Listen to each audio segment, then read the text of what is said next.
ഓംകാരത്തെ ഉപാസിക്കുന്നവരും 30 കോടി ദേവഗണങ്ങൾ ഉള്ളതായി പറയപ്പെടുന്ന ധാരാളം ദിവ്യഗ്രന്ഥങ്ങളാൽ സമ്പന്നമായതും ധരണിയിലെ ഏറ്റവും പുരാതന മതവും പ്രളയകാലത്ത് സർവ്വതും സാഗരത്താൽ നിറഞ്ഞതിനാൽ സമുദ്രത്തിൽ നിന്നും ആദ്യജീവനായ മത്സ്യം ഉടലെടുക്കുകയും പിന്നീട് അതിൽ നിന്നും പരിണാമങ്ങൾ സംഭവിച്ച് ഇന്ന് കാണുന്ന പരസ്പരം രക്തച്ചൊരിച്ചിലും ചതിയും അക്രമവും നിറഞ്ഞ കൽക്കിയുടെ പ്രതിരൂപങ്ങളായ മനുഷ്യരായി തീർന്നുവെന്ന് സങ്കല്പിക്കുന്നതുമായ 205 കോടി ജനതകൾ വിശ്വസിക്കുന്ന അഥവാ പിന്തുടരുന്ന സംസ്കാരമാകുന്നു ഹിന്ദു അഥവാ സനാതനധർമ്മം.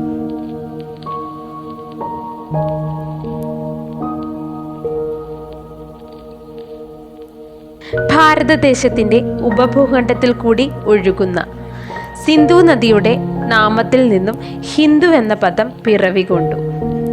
ആദ്യമായി ഹിന്ദു എന്ന പദം പ്രയോഗിച്ചിരിക്കുന്നത് അല്ലെങ്കിൽ പരാമർശിച്ചിരിക്കുന്നതായി കാണുന്നത് ഋഗ്വേദത്തിൽ ആകുന്നു. ഹിന്ദു മതവിശ്വാസികൾ പൊതുവെ ഒരു സംസ്കാരത്തിൻ്റെ പിന്തുടർച്ചക്കാർ ആണെങ്കിലും അവർ അവരുടെ വിശ്വാസത്തിൻ്റെയും ജീവിത രീതികളുടെയും അടിസ്ഥാനത്തിൽ 3ആയി തരംതിരിച്ചിരിക്കുന്നു. അങ്ങനെ 3ആയി തരംതിരിക്കപ്പെട്ടിരിക്കുന്നു. അവർ ശൈവർ എന്നും വൈഷ്ണവർ എന്നും ശാക്തേയരെന്നും ആകുന്നു.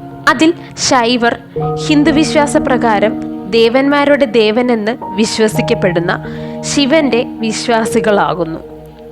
ശിവൻ എന്നാൽ ഒരു ശ്മശാനവാസിയും മത്സ്യമാംസാദികൾ ഭക്ഷിക്കുന്നവനും ആകുന്നു. അതിനാൽ തന്നെ ശൈവർ വർണ്ണവ്യവസ്ഥയിൽ വിശ്വസിച്ചിരുന്നില്ല.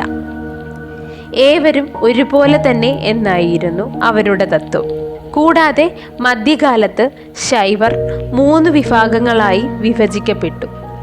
ഉത്തര ഭാരതത്തിൽ കാശ്മീർ ശൈവമെന്നും ദക്ഷിണ ഭാരതത്തിൽ പ്രധാനമായും വീരശൈവധർമ്മം, ശൈവ സിദ്ധാന്തം എന്നിങ്ങനെയാകുന്നു.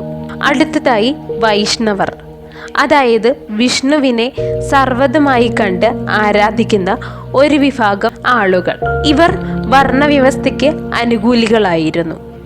ഉന്നത കുലത്തിൽ ഉള്ളവർ ഇതിൽ കൂടുതലായും വിശ്വസിക്കപ്പെട്ടിരുന്നത്. ഇനിയുള്ളവരാകുന്നു ശാക്തേയർ അഥവാ വാമചാരികൾ. ആ വിഭാഗക്കാർ ദേവി ആദിപരാശക്തിയുടെ വിശ്വാസ സമൂഹം ആകുന്നു. ഇതിൽ ശൈവരും വൈഷ്ണവരും ഉണ്ടായിരുന്നു. ലോകത്തുള്ള മറ്റു മതവിഭാഗങ്ങൾക്ക് കൃത്യമായ ഒരു സ്ഥാപകൻ രൂപീകരിച്ച കാലഘട്ടം എന്നിവയെല്ലാം ഉണ്ടാകുന്നു. എന്നാൽ ഹിന്ദു എന്ന സംസ്കാരത്തിന് കൃത്യമായ ഒരു സ്ഥാപകനോ കാലഘട്ടമോ ഇല്ല. സനാതനധർമ്മം ഉയർന്നു വന്നത് പ്രപഞ്ചവും പ്രകൃതിയും ഉണ്ടായ കാലത്ത് തന്നെയാകുന്നു. അന്നുള്ള മനുഷ്യരുടെ ആചാര അനുഷ്ഠാനങ്ങളിലൂടെയും ജീവിത രീതിയിലൂടെയും കൈമാറ്റം ചെയ്യപ്പെട്ട മഹത്തായ സംസ്കാരമാകുന്നു ഹിന്ദു അഥവാ സനാതനധർമ്മം. ആചാര അനുഷ്ഠാനങ്ങളുടെ കാര്യത്തിൽ ഹിന്ദുമതം നിർവചിക്കുന്നതിലും ഉപരിയാകുന്നു. ധരണിയിൽ നിലകൊള്ളുന്ന എല്ലാ മതങ്ങൾക്കും ഇന്ന് പ്രാവർത്തികമായിരിക്കുന്ന പല അനുഷ്ഠാനങ്ങളും മാർഗങ്ങളും ഹിന്ദുമത സംസ്കാരത്തിൽ നിന്നും കടമെടുത്തതാകുന്നു. പല മതങ്ങളിലും ഇന്നുള്ള ഏകദൈവ വിശ്വാസം അതിന് ഉത്തമ ഉദാഹരണമാകുന്നു. അതായത് 30 കോടി ദേവഗണങ്ങൾ ഉണ്ടെങ്കിലും അവരെയെല്ലാം ചേർത്ത് ഒരൊറ്റ പരബ്രഹ്മം ആകുന്നു. അങ്ങനെ ഒരൊറ്റ ഈശ്വരനായി മാറുന്നു. സനാതനധർമ്മത്തിൽ വിഗ്രഹാരാധന നടത്തിവരുന്നു. എന്നാൽ വേദങ്ങൾ പറയുന്ന തരത്തിൽ അല്ലാതെ വിപരീതമായി വിഗ്രഹാരാധന നടത്തുന്നത് മഹാപാപമായി വിശ്വസിക്കപ്പെടുന്നു. ആയുർവേദം, യോഗ, ജ്യോതിഷം, വാസ്തുവിദ്യ, വേദഗണിതം, ഗണിത സമ്പ്രദായം, കാമശാസ്ത്രം എന്നിവ മറ്റു മതക്കാർക്ക് സംഭാവന ചെയ്തത് ഹിന്ദുമതമാകുന്നു. ഏതൊരാത്മാവും മരണശേഷം ഈശ്വരനിൽ അലിഞ്ഞു ചേരുന്നു അഥവാ മോക്ഷപ്രാപ്തി ഉണ്ടാകുന്നു.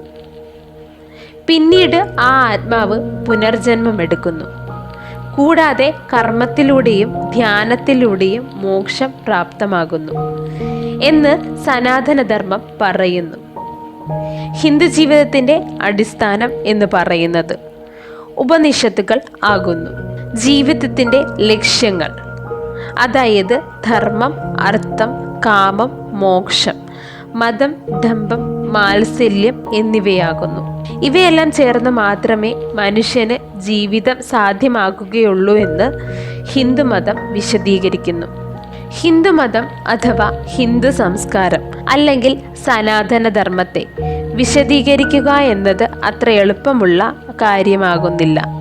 അനന്തസാഗരം പോലെ വ്യാപിച്ചു കിടക്കുന്ന ഈ മഹാസംസ്കാരത്തിൻ്റെ വെറുമൊരു നിർവചനം മാത്രമാകുന്നു മേൽപ്പറഞ്ഞ കാര്യങ്ങൾ.